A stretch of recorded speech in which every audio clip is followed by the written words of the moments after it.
TravelingMel.com.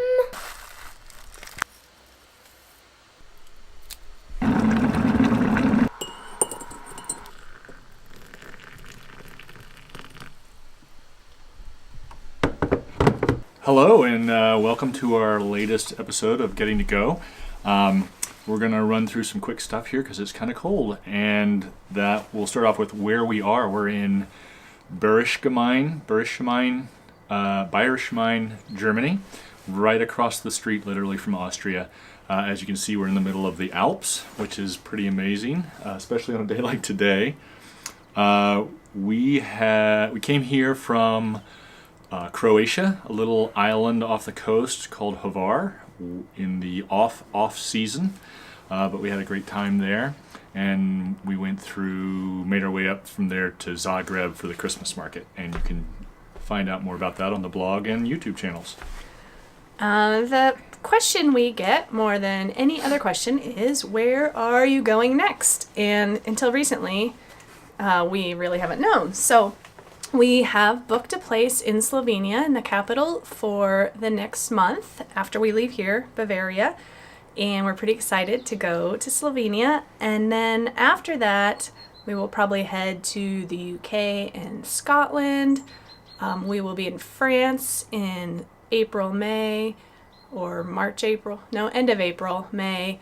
And we have some other ideas, but we're still working on a lot of that. Probably Sweden and Norway in August, because that's what Finn wants to do, and so do I. And maybe some kind of hut-to-hut hiking, probably back here in July. I'm kind of going all over the place now. And then possibly Montenegro in June with some friends who are coming out from Livingston. Hopefully they're going to come. They better come. I'm going to just real quick go to this next one. The other question we get, or I get all the time, like on Instagram and stuff, is how do you pack for a year of travel?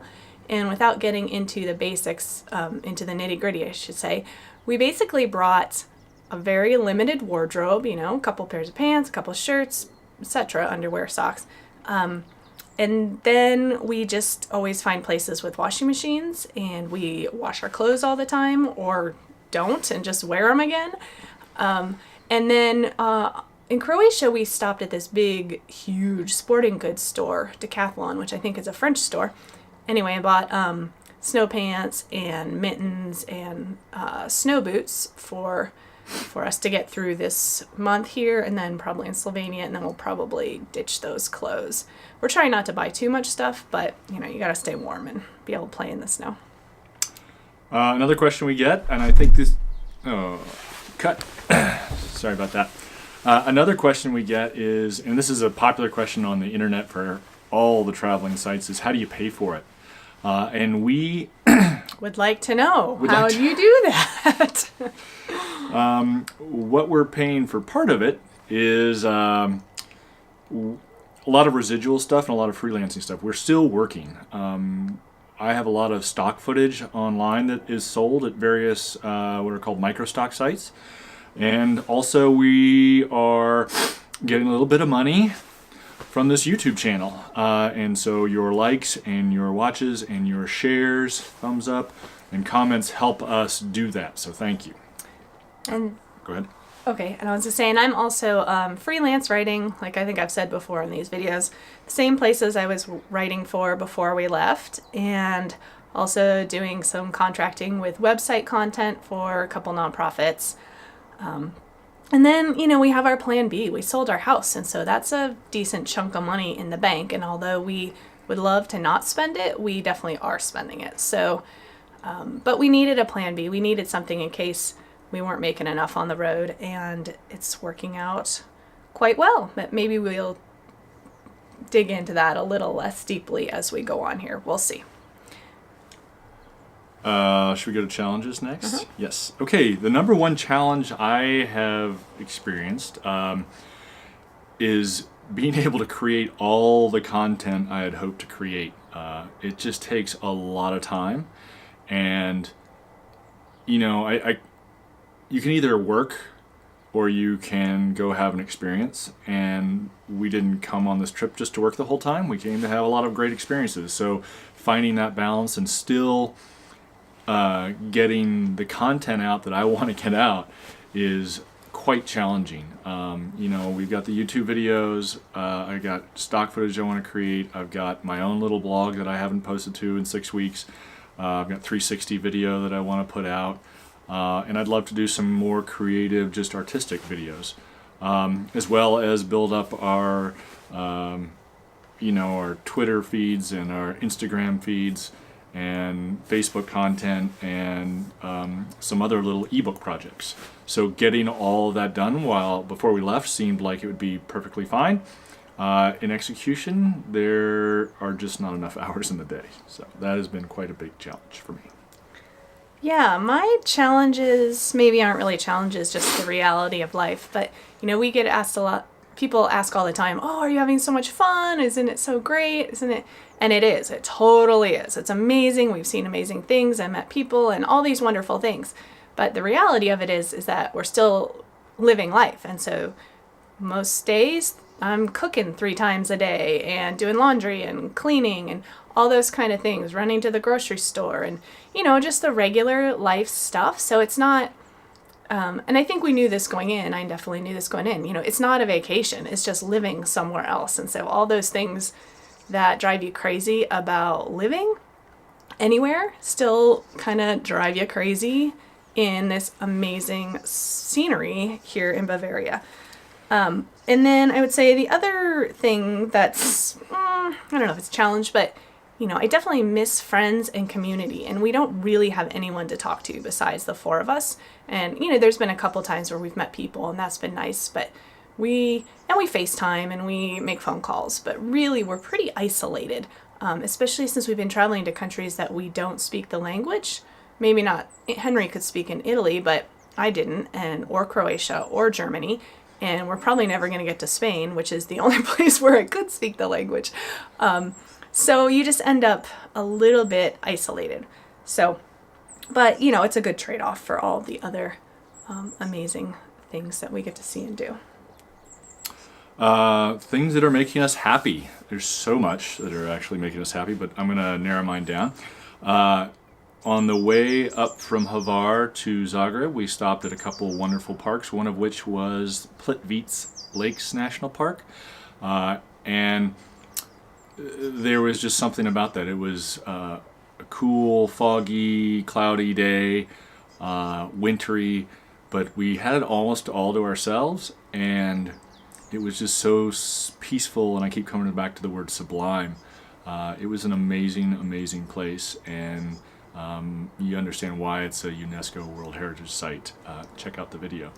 And then the other big thing that's making me happy is we've had a couple instances where the boys have shown or said or done something that shows me that they have been absorbing a little bit of what we've been doing. It hasn't just been Pokemon and tablet time, which there's fine with, but I'm hoping they absorb more. And so they have been, and that makes me very satisfied that they are getting something out of this trip. Yeah, so I had on my list of highlights also Plitvice National Park and Krka and the waterfalls in Croatia. That was pretty amazing. I've also loved both the Christmas markets, the Advent markets. Well, we've been to more than 2, but the 2 big ones in Zagreb and Salzburg I thought were pretty amazing. I love everything about Bavaria, everything about being here. This is, oh my gosh, the mountains. Anders and I summited this big peak somewhere back here that you can't see, and I've been out hiking all the time. There's not hiking, just walking, but there's just these pathways up around town and through trees and forest and into the mountains, and it's so very accessible, and it's so beautiful. And I kind of wish we were here longer. We have ski tracks right behind our house. We don't have skis, but we could be out cross-country skiing every day. So it is just, it's beautiful. And I also loved going to Munich, which I was not really that excited about. I mean, I was interested, but I didn't have an idea what Munich was like. It's a really cool city. And I think what was really also very neat about it was that we met some friends of our good friends in Livingston who were living there, and we got to spend an afternoon, evening kind of going out to eat and walking around Munich with them, which was really great. And the second day we sat in a beer hall with, which is always a good thing to do, but they're communal tables. So we sat with these other two guys who were from Germany and just talked to them and got some real good insight, some real insight into, I don't know, the country, and just having people to talk to is nice. So. Yeah, I think that we had hoped to do more of that, interacting with locals, and it's part of being two introverts makes it a little bit more difficult, and I think the language barrier makes it a little more difficult, but that interaction, and in Croatia with our host Vlado, those sort of personal interactions we'd hope to do more of that, and it's really rewarding to be able to do that, even though it's not some revelation, but it's really cool to sort of, I don't know, have that immersion a little bit more. Yeah? That's it. Call to action. Go ahead. Oh, yeah. So, call to action. What you can do to help us and make sure we can keep making these videos is what we try to say on every video is, give that little thumbs up button. Click that for us if you would. Share the links to these on Facebook or Twitter or social media or email or word of mouth, travelingmail.com. And leave a comment if you so choose. And if you're watching this, on Facebook or something, you have to click through to the YouTube site in order to do the like button or to leave a comment. Right. And leave a comment, because we actually do read those and try to respond to them. And they're useful to us. They give us questions that we can answer. Yeah, definitely leave any questions you have. And tell us who you know in some of those places maybe that we mentioned in Slovenia. I know these are whole countries I'm talking about, but the UK, Scotland, where did I say we're going? Provence, Montenegro, your good buddy in Montenegro, and Bosnia, and other places we're going. Yeah. Scandinavia. I'm forgetting everything. So that's helpful to us. YouTube looks at those and increases our rankings, so we get seen by more people. So it's more than just making us feel good. It's making YouTube feel good about us. So that would be very helpful. But we like to feel good too. And keep watching. Keep watching. Ciao.